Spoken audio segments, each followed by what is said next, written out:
Thank you for staying with us. And just like I hinted earlier before we went on break, it's about leadership this morning, either the political and religious and traditional and even in the society leadership. As they say, there is a saying, common saying, that everything rises and falls, at the doorstep, at the desk of leadership. What are we doing? Who is emerging as leaders? Who are we, supporting? What is the place of the system? The system are in families, the system in community, society, state, and the nation at large, especially this nation of ours, Nigeria. By October 1st, 2025, that's next month, a few days away, Nigeria will be 65 years of an independent nation, an independent country. So how have we fared so far from, the 1st of October 1960 to as we are right now, September 15, 2025, what kind of leaders have we had? And many persons will believe, okay, is it the leaders or the followers? Do we all have a part to play in different sides of the divide? Are the leaders not emerging from the rest of us as well? Have we been, bedeviled, challenged by having the worst of us lead the rest of us? Or even maybe the best of us come out, emerge to do their best, but there is a system, that makes them not to do what they are supposed to do. And all we have left is this state that we are right now in Nigeria. Many persons have been talking about it, especially as the political space is getting heated, especially as far as the 2027 general election is concerned. Who will emerge as the president again? National Assembly members, the Senate and the House of Reps, even gubernatorial level. In fact, the people of Anambra State will be making very big decisions in the coming weeks, either to return Charles Chukwuma Soludo or to have another person occupy the government house. This process and these leaders, we must talk about them. That's why we're talking about it this morning. And one of those people that have been always vocal for whatever I believe in is the Emir of Kano, Emir Sanusi, Lamido Sanusi, who spoke a few days ago. And he said Nigeria has been unfortunate with lousy leaders for a long time. That's what he said. Emir of Kano, Muhammadu Sanusi II, and said we have been not too fortunate with quality leaders for a long time. He said the country has been having leaders that he described as being lousy. Some would say maybe accidental.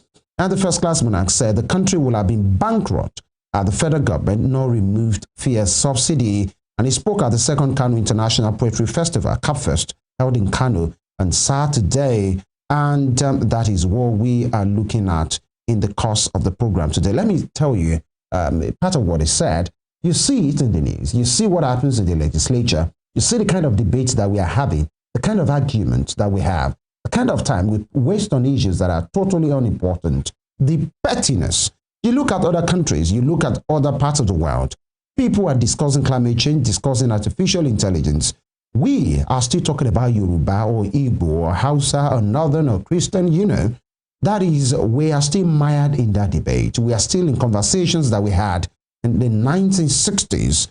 And the Emir now challenging you to rise up and take over the country from the old people that have been managing it, saying with will the youths who easily retire them and take over. Many things that the Emir said. We have a gentleman in the house, head of statement, who will be looking into these issues for us. And Ibadan High Chief Mogaji Adejumo joins us this morning. Oloye, good morning, sir. Good to have you join us. Good to be back here. And again, you have a surprise for me, a big surprise, and I thank you for it. All right. And of course, we have Dr. Kachi and Mogaji, a politician, public affairs analyst, and the Director General at the Heritage Center in Abuja. Doctor, good morning. Good morning. Good morning. Thank you very much for having me. It's always a good thing to be with you and your audience. All right. Thank you very much. Mogaji Adejumo, let's start with you. What do you make of this impression of His Eminence Sanusi Lamido Sanusi II everything that he has just talked about, that what we have are lousy leaders. The conversations that we've had in the 60s, we're still having it in 2025. Well, let's start with Dr. Kachi and Adejumo. I'm so happy you have him here. He's one of the very best that we can look forward to in terms of making this conversation about the Nigerian question. So I'm so happy we have him. Well, how do we address the Emir? His Highness or His Eminence or whatever it is? That is still part of the problem we have. Is Sanusi, is he making a statement that is supposed to be a novel, new, perhaps even noble? No, I would say that all of us should know that our major problem is about leadership. It's again a reflection of what they have made us to be. Starting with those who have been, promoting ethnicity, and those who have been promoting religion over and above humanity in this country. Let us look at it critically. What do you expect if the quality of engagement is bad? What do you expect in a learning environment if the facilitator or the teacher is bad? We all went to school. We all have some, degrees of education. I'm not talking about the degree you collect in the university. I'm talking about the various forms of education we have all had. And we've been able to look at our teachers, lecturers as they come, and to be able to say, oh, this man impacted on me. I have some beautiful people I can refer to. I was taught by Professor Gigi Dara, I was taught by Professor Bayo Williams, I was taught by Professor Wale Soyinka, and a few others. And I would say that, those were fantastic. But then the product is always going to be about the impactation. So you take that to the national level and talk about leaders too. And tell me, in this country, who are those leaders that are fulfilled in all respects the very attributes of the very best in terms of those who have impacted, like you want to be sure and you are happy and you want to say to everyone that I was taught by so. So who is that leader? Maybe you are going to mention a sectional leader. Maybe you are even going to mention a religious leader. And is that what it is? Are we now going to be so full of ignorance, or perhaps so full of deceit, to lie to ourselves to say that we have had such leaders?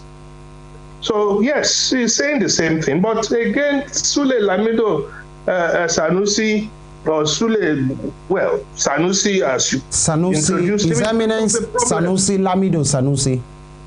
Lamido Sanusi, he's part of the same problem. He's part of the same class of people that he mentioned that are bad. If he didn't say that, I would say that to him.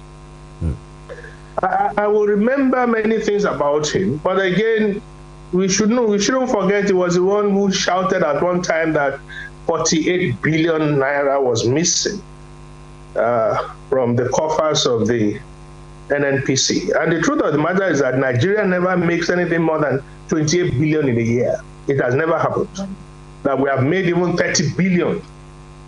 The whole country. Go and check where Dr. Onanoju is here. So if we don't even make 30 billion, how can 48 billion be missing? And he went to town. Is it telling me he does not know? Then, of course, everything went into the area of validation. And then when he realized it wasn't going to hold, he scaled it down to 16 billion. Then he scaled it down to 8 billion.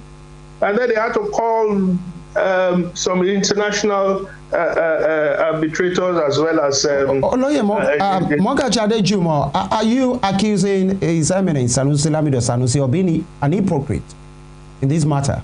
I'm accusing him of everything that is bad in Nigeria's leadership because he's part of it. Right. He was part of it.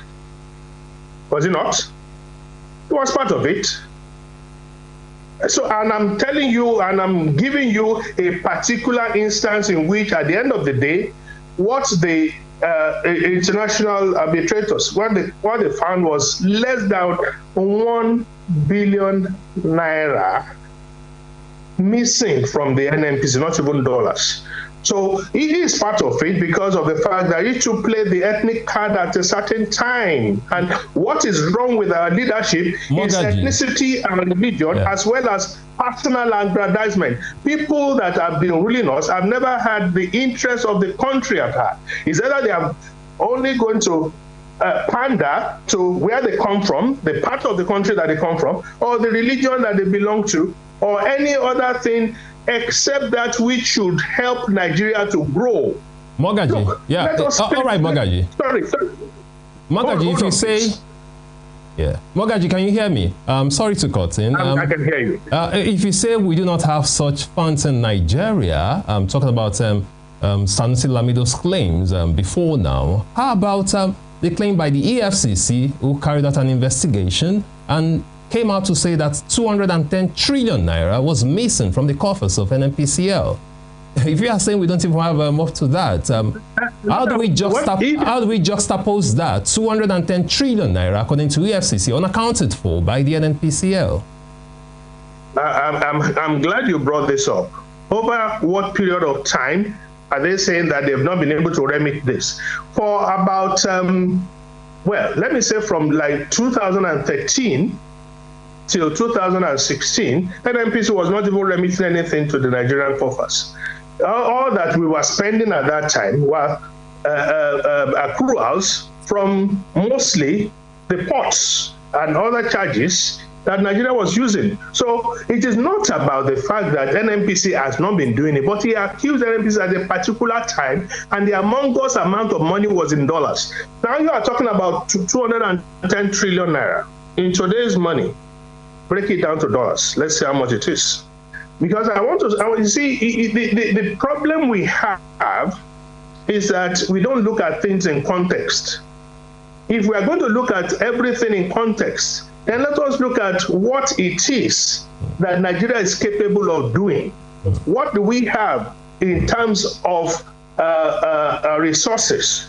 The natural resources, the human resources, the resources that they occur, and how have we been able to manage them over years? Apart from the DR Congo, no other country in Africa has the kind of resources that we have.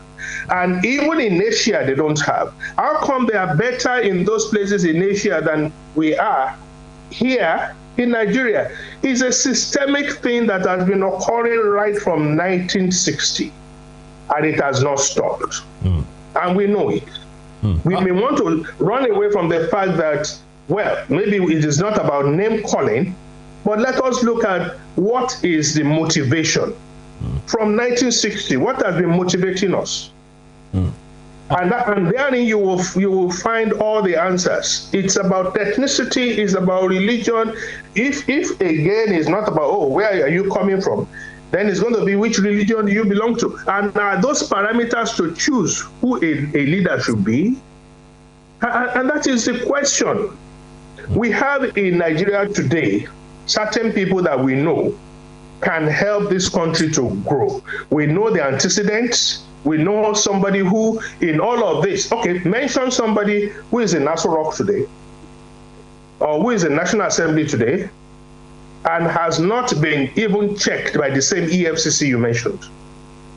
And the EFCC even came out at one time, they mentioned certain governors that they said, well, directly they were taking money from the coffers, and all of them are in government today. It's either they are president or they are minister or they are head of the party.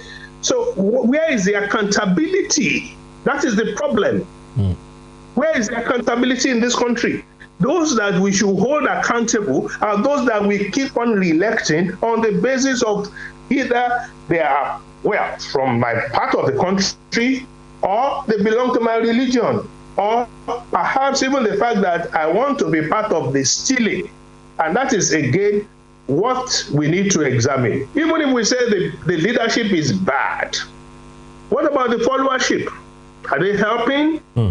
In any way? Are they not aiding and abetting these same leaders to run Nigeria down. And look at the way Nigeria is. I was reading a report yesterday that said that over 44,000 Nigerians have sought for asylum. 44,000 in one country. All right, Mogaji, we'll come back to that, Mogaji, because of time. Thank you for your submission. And again, Mogaji, rest assured that what we have in Nigeria, the problem is not that we are not making enough revenue. Nigeria, some will say Nigeria is actually making far more than is being reported. So it's not as a result of scarcity of funds. We are dealing with bad leadership and corruption, and not really because we are not making that much money. We'll come back to you, Mogaji, but let's quickly go to Dr. Ononuju. Dr. Ononuju, are you still with us? Yes, I am with you very much here. All right, Doctor. It's been a roller coaster ride for Nigeria since independence, talking about leadership, the quality of leadership we've had in Nigeria. In your own opinion, Dr. Ononuju, what do you think the problem is? Nigeria is a nation of over 230 million people. We have great people in Nigeria. We have intelligent people, smart people. We have men of integrity in Nigeria.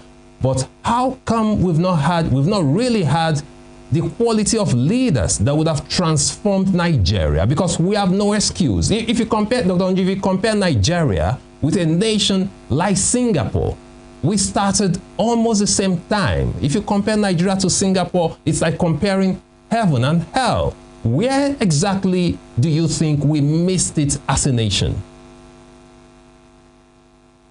Well, our problem is we have had, as Mogaji said, the recruitment of very bad people as leaders. He's right, Mogaji is right. Sanusi was recruited in a band of some bad people who simply wanted power. And so he spun his stories against President Goodluck in a recruitment to get rid of Goodluck. All they wanted was power, and they were successful.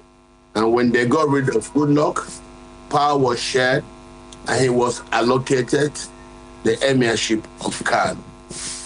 Yes, those who grabbed the power then suspended the constitution, suspended the democracy, and what we now have today is state capture. There is no way Emir Sanusi, Lamido Sanusi, can extricate himself from the band of leaders who conspired then, together with the APC people, to grab the states. And after grabbing the states, we now went into this situation of state capture. He was part and parcel of that particular gang, and during the sharing of the loot of states, he was given the emirship of Kano. It fell out of his hand briefly, and it has been now restored. So he is part of those band of leaders.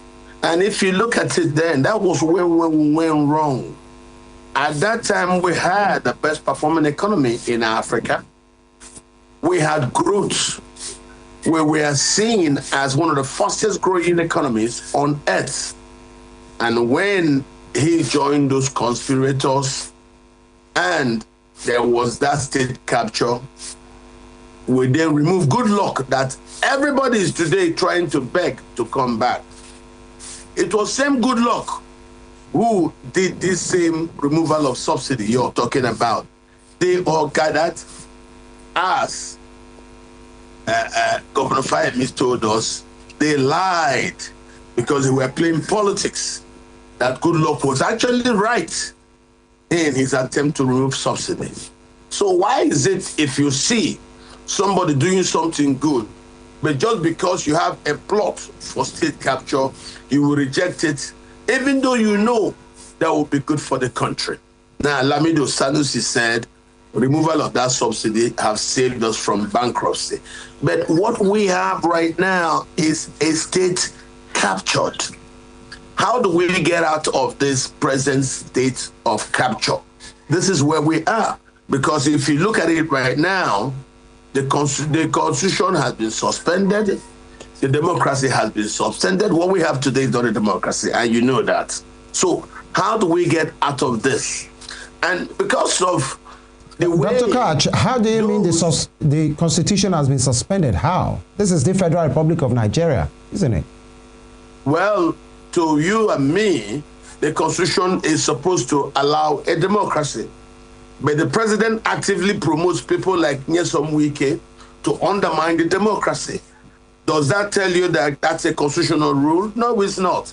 If the government does everything actively to undermine the democracy, that tells you that the democracy is suspended, and for you to suspend Nyesom Wike is just, Doctor, Nyesom Wike is just another political player, just like any other person from history. True. And you are saying the president has promoted him to undermine democracy. How so? Yes, exactly. Now you know that there is nothing Mr. Wike does that is not promoted by the government. We're talking about restoring democracy today in Rivers State. You know very well, only a democracy can conduct elections to local governments. Only a democracy can appoint permanent secretaries and all those things. But you can see how the president engineered that removal of the governor and then the subsequent robbing of Rivers State claim. That is suspension of democracy. You remove the democratically elected governor and then you allow a military man to go there and balkanize the state. That tells you the democracy is suspended. So if it is suspended in Rivers State, in Borno State, it is suspended in Nigeria. And that's how the law sees it. So it's not the very best.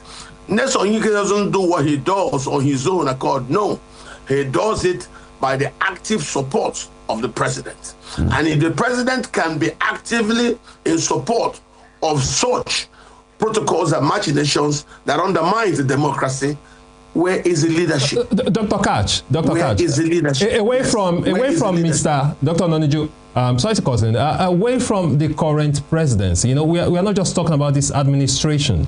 We are talking about leadership in the past couple of years. Let's even take it from 1999, 26 years now, we've had, you know, unbroken democracy. We have done well.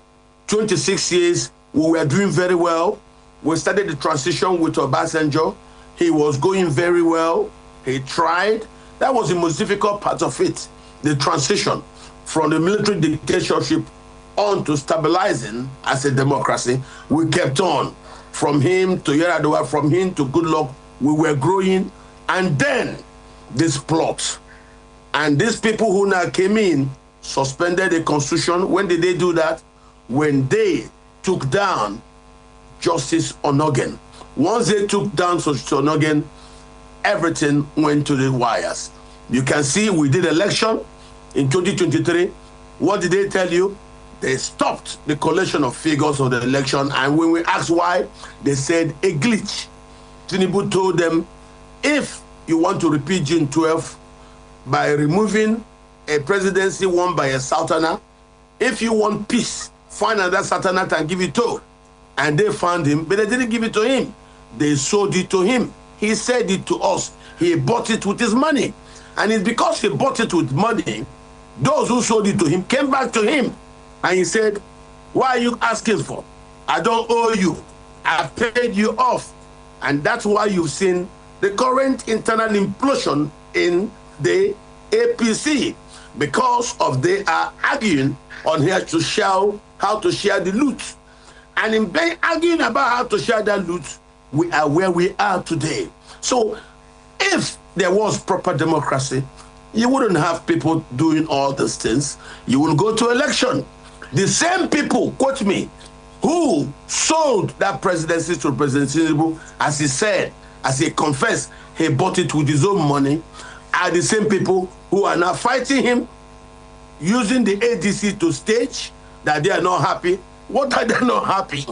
They are not happy that President Tinubu has continued in the same design of nepotism that they tolerated under President Buhari. Now, I give Dr. Kachi, permit me to hold your thoughts there. Sorry, sir. Let me just finish, please. I understand we must go on a break. Let me finish. Okay. Let me finish. Okay.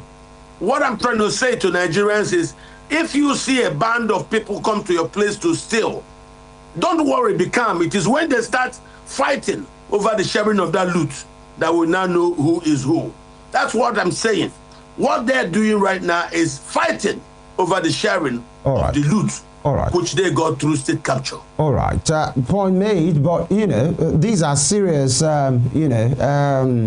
revelations and I want to say allegations as well, because you're talking about somebody buying and somebody selling, but INEC and the system will say he campaigned for votes, he presented himself to be voted for, INEC conducted an election, and he was sworn in. But then, still talking about the leadership in Nigeria, we deepen the conversation and expand, just like Daniel said, not just about Tinubu, but how we got here, but that will be after the break. 65 years of being a nation, how have we fared? Is it the system or the kind of leaders that we have? Stay with us.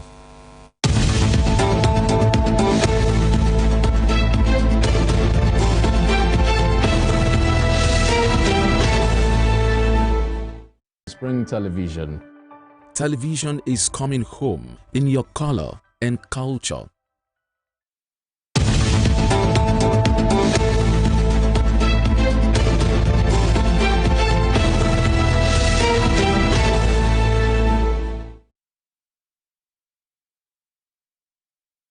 All right, thank you for staying with us. We're talking about leadership in Nigeria today and what Emir Sanusi Lamido said about how Nigeria have been very unfortunate to have had lousy leaders. And he spoke, at a forum in Kano where he said, many things have gone down the drain, even though we could have done much more better than we are currently doing on, in Nigeria right now. And part of what he said was, how did we end up here? You see it every day on the newspapers, and that's the truth. I mean, in most parts of this country, you look at people who are leading you and you say, oh God, is this really this person?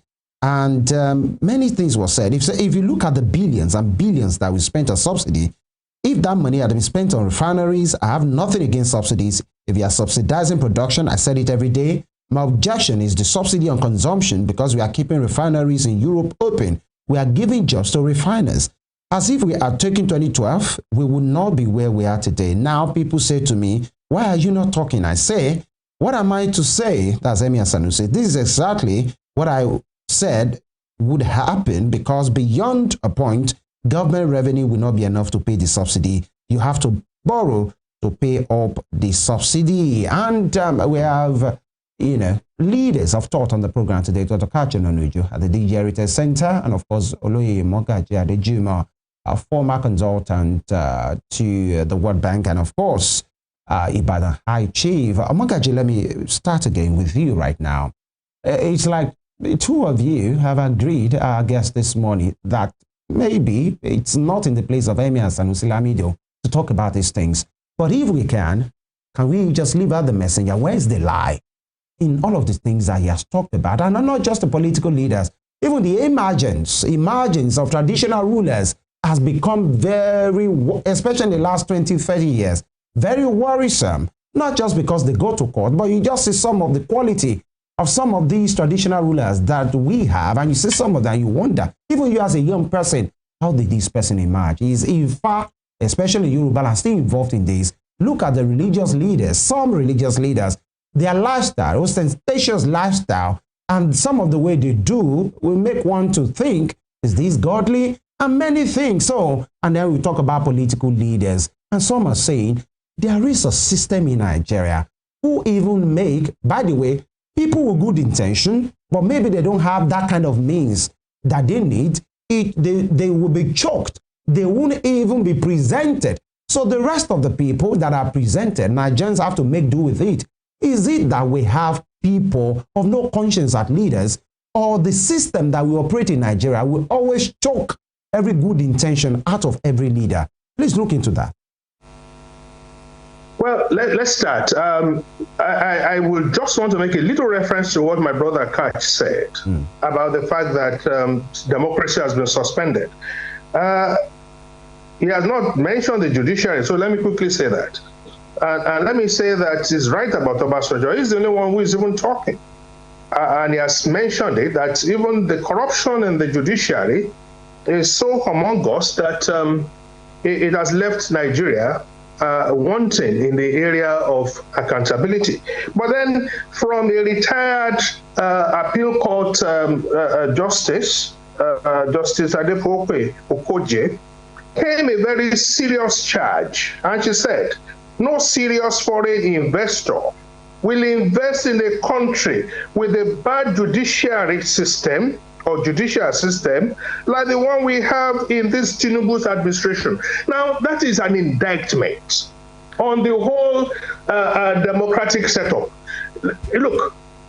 Look at the National Assembly. It's just a rubber stamp. Nothing else is going on. There was an attempt by the speaker to say something about the amount of money we have borrowed, and quickly he ate his words. So where are the checks and balances? None. So there's a state capture, just like Dr. Kachi has said. It's a total state capture. Now back to what we're trying to say about what is wrong with us and what is wrong with Nigeria. Yeah. And is it the leaders that are bereft of good intention, or there is a system that chokes them? No, hold on, please. There was a time I was at your colloquium, and there was a professor. He was asked, and it was actually for the APC and Tinubu's administration, and he was asked, oh, can we ever have a free and fair election? And he quickly mentioned June 12. And I was looking at him and I asked him, why didn't you mention the election in Edo, the recent one in Edo? Why didn't you mention the one in Ondo? Why didn't you even mention the one in Osun, the one before this one? Even with all that we know regarding this last 10 years, I would say that Nigeria has regressed beyond recognition in the last 10 years. We got it right up till the time that Jonathan was there. We got it right. We could have built on it. Dr. Kaj was right. Nigeria had the fastest, fourth fastest growth in the whole world, and #1 economy in Nigeria. Today we are not even #5 in economy in Africa. So what are we saying that is not so obvious about the last 10 years that have made Nigeria to look like something out of a bad horror book or horror movie? We have the kind of elections that even democracy anywhere in the world has never seen. We've had the kind of throwing up of candidates. There is even a candidate of a particular state. When he was going for election, everybody was like, oh, he couldn't even speak, he couldn't even communicate.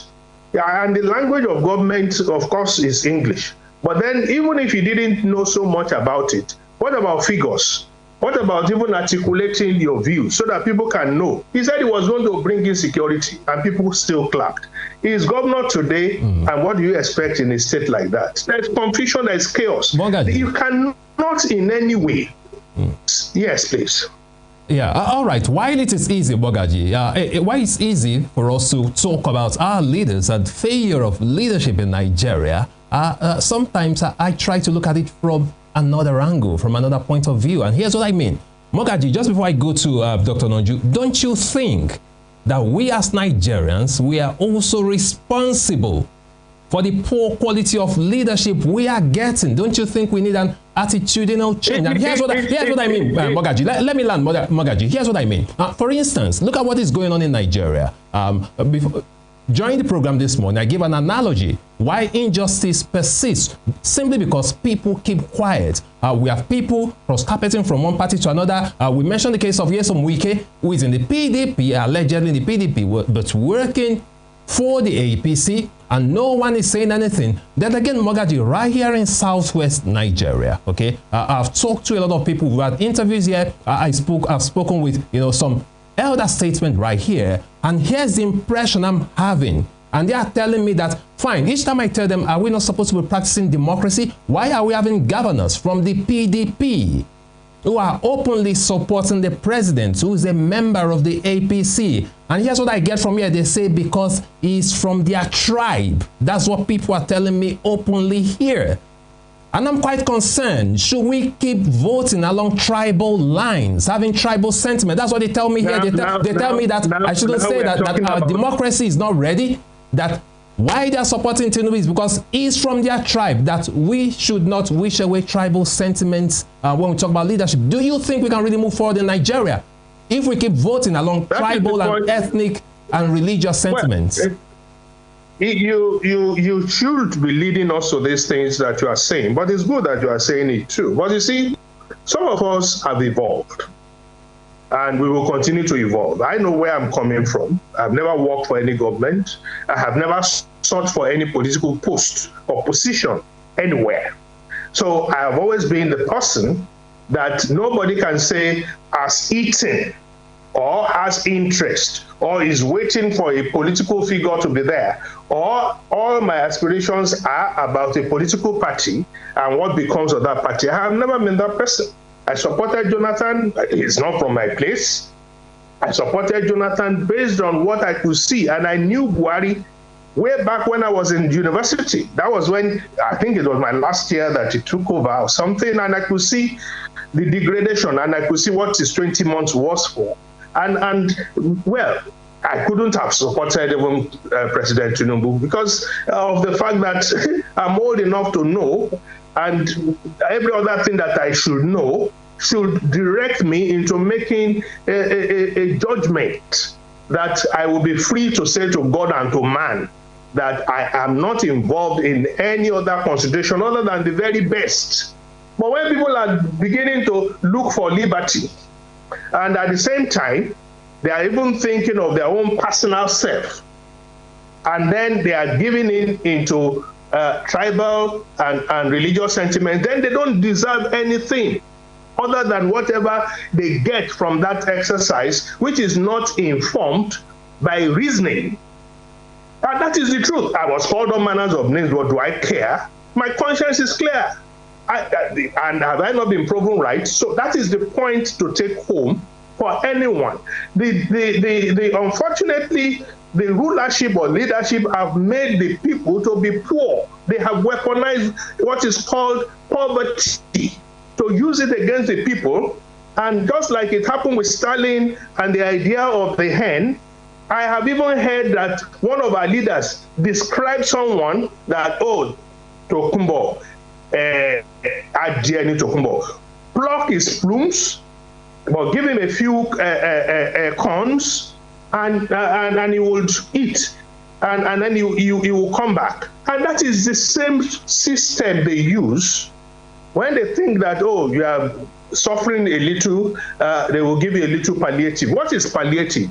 A palliative is not a cure. A palliative, if you go and check the dictionary meaning, is a very temporary thing, perhaps almost non-effective, just to help you with a little bit of relief, and the main thing still remains. So for how long is a country going to live on palliatives? But when we say let us plan a country based on the rule of law, based on accountability, based on pristine example of what a leader should be, like Papa Obafemi Awolowo, the people that we want to even save are so well stuck on Stockholm syndrome. They have now begun to love their oppressors to the extent that even those who tell them the truth, they will castigate, even in my own Yoruba land, only because they want to embrace ethnicity, they want to embrace religion, they want to embrace all manners of extraneous factors that will never help their children, that will never help them, that will never help their children's children. And that is the point. At what stage will people wake up and say, we've had enough of these bad leaders, let us go for the right ones? At what stage? And that is the question. And that is what people like Kachi and myself have started to do for a long time. We know ourselves and we know what we are trying to do. And that is why we gathered together in Abuja a few months ago to chart a new way forward and say, let us have a new constitution that will take away this bad system, this bad structure, and give us what is called accountability. But what support are we getting from the people? That is the question. All right, Mogaji, I will come back to you. Dr. Ononju, let me come to you now, Dr. Ononju. Just similar question that I asked Mogaji right now. What role do you think Nigerians have played okay, in this, saga. We having bad leaders. Like I said, we can't just accuse leaders solely. We are also responsible for producing bad leaders. So in your own opinion, Dr. Onju, what role do you think Nigerians have played for us to have had sustained bad leadership in the country? Yeah, you're right, talking about our docility being reasons why the criminals thrive. But don't also forget there are active instrumentations in society by criminal elements in politics who hire some thugs who will now be bandying about rhetorics about religion, rhetorics about tribe. These rhetorics about tribe are normally used when a man finds it difficult to compete. 1. 2, you talked about the governors who told you they will support Tinubu. They are supporting Tinubu for one reason. Tinubu has captured the INEC, the electoral body. And when they saw what happened in Edo State, all of them, most of the people you're talking about now are first-time governors. They got jittery that should they remain independent and autonomous as they were elected to be, in the face of a Tinubu who wants every governor to be with him so that they can use those governors not to win an election, but to write elections. And he will then be able to get the judiciary to say, Dr. Kachi, these are big allegations, isn't it? Are you aware? There should be fact to that. I own my words. I am today a statesman, and I owe nothing to the country than to be very honestful, than to be truthful. I am not going to go back. I've done what I should do.